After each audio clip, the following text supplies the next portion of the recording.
Hello and welcome to Edu Leader Speaks by EducationWorld. I'm Reshma and we have with us Ms. Jyoti Kapur. Jyoti Kapur is the chairperson, Shri Ram Global School, Greater Noida West. She's an entrepreneur and social worker.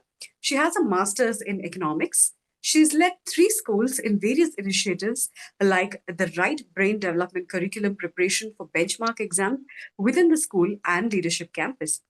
She has an experience of superior schooling from the very famous Loreto Convent in Lucknow and is also on the board of management and trustees of Dr. MKK Arya Model School, Panipat, and the School of Excellence, Panipat, where she works towards the educational needs of underprivileged children.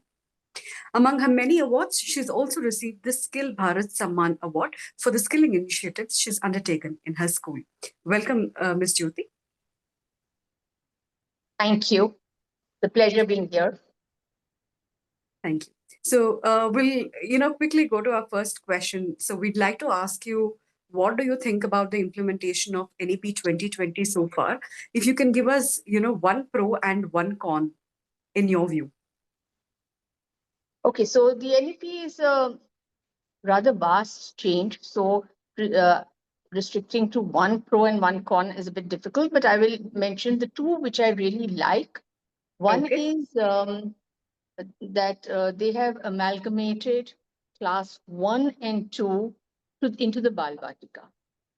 Now, earlier, what was happening was that when the children went from KG to class 1, the jump for the child in terms of academics was rather huge to cope with emotionally and academically.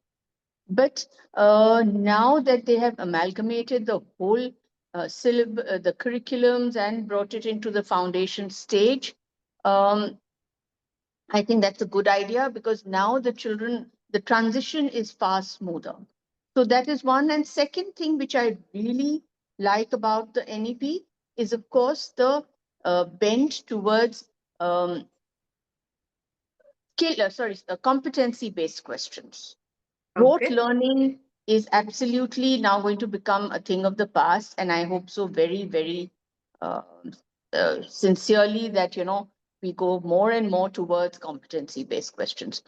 Now, having said that, mind you, these are the two good implementations that I like. But having said that, the implementation the con is that the implementation requires a lot of effort. And it's not going to be a smooth ride. Because if CBSE has taken Bal Vatika under their wing now, they really need to focus that children are getting the kind of education that they want from in the Bal Vatika stage or in the foundation stage.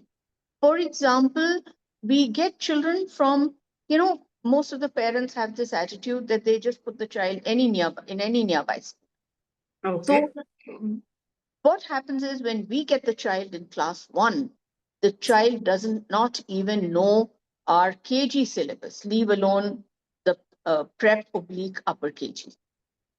So that is a big implementation con also, because that needs to be really looked into. Absolutely. So if there are a lot of good preschools, but there are ones which are not teaching anything. So this is something which they need to implement. Second, of course, the competency-based questions are, all teachers are not prepared for it yet.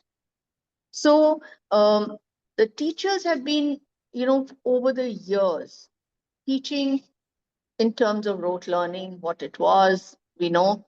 So, but now to get teachers aligned to this new system is going to be a tough task. Not everybody is going to take it on so easily. Certainly. So I think, the fact that you're talking about improvement of learning outcomes, we're also, very closely, this relates to the budgetary allocation for education. So what are, if you can tell me 2 key things that you recommend in terms of budgetary allocation for education in India? You see, in terms of budgetary education, firstly, the NEP talks of allocating 6% of GDP to education.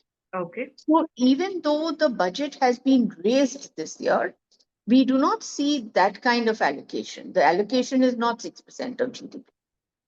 And of course, if you don't have a well-educated workforce coming up, of course, it hampers any growth of the country.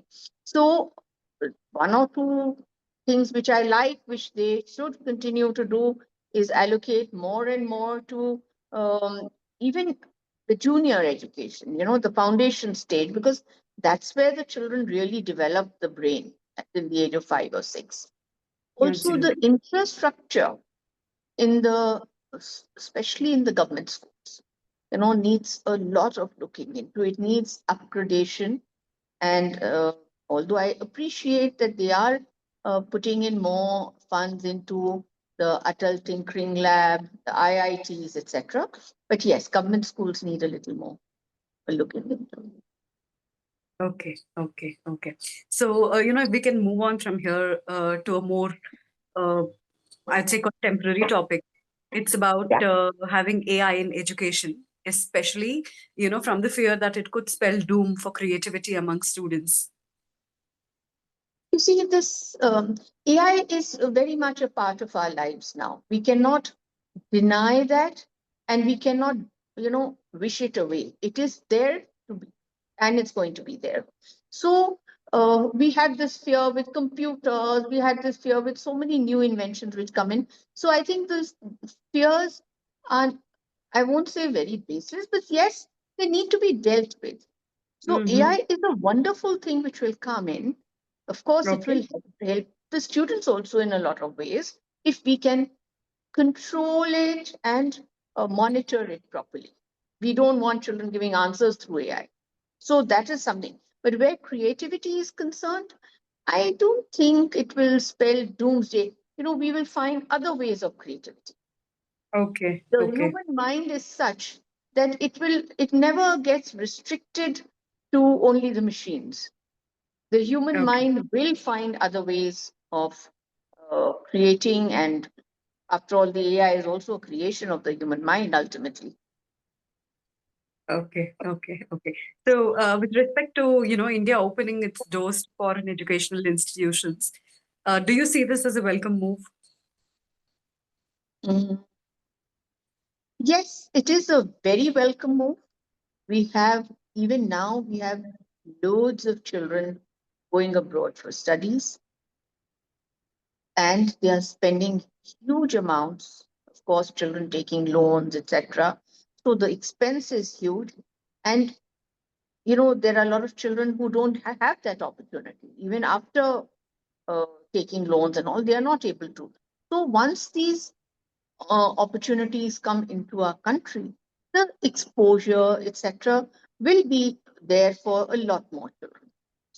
Having said that, there will be, in the beginning, we will face teething problems with, as in any other project.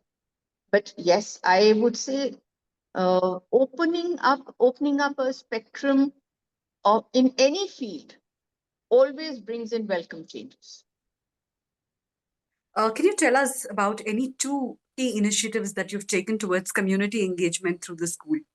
Okay, so at Shri Ram, we not only teach literacy, in other words, we also give true education, which means we build up their value systems. So community outreach is a very, very significant part here. Now, this is done at various age levels. The junior ones are taught to show their appreciation to housekeeping staff and other staff through cards. Then we also, say at class 5, 6, etc., they also hold bake and sell camps to raise funds for NGOs and Okay. for the community around us. At the senior level, they organize blood donation camps. They also educate others, the community around with regarding cervical cancer, and these are some of the initiatives that we have taken at the school.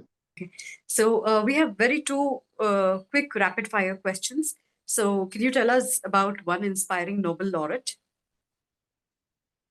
One inspiring. I am in majors in economics, as you said. I've done my masters.